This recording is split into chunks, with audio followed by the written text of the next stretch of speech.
And ayan na nga, may order tayo ulit na dalawang Coke float for today. And ito nga pala yung ginagamit ko, 16 ounce na cup yan. And for today, ang gagawin ko is maglalagay muna ako ng chocolate syrup sa gilid.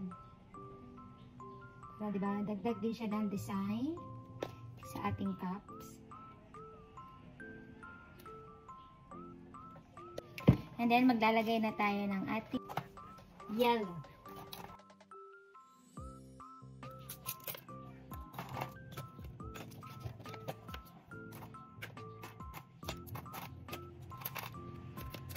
And, yan, lalagyan na natin ang ating Coke.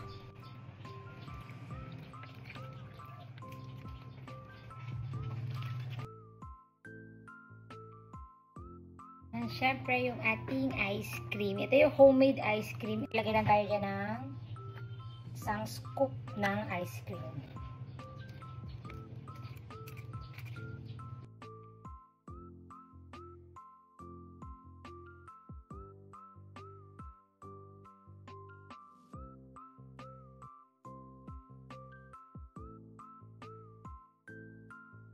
Pagkatapos ay ilalagay na nga natin itong chocolate syrup.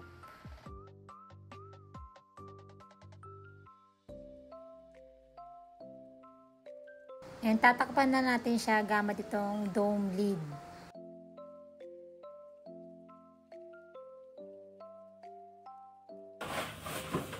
Ready to serve na ang ating Coke float.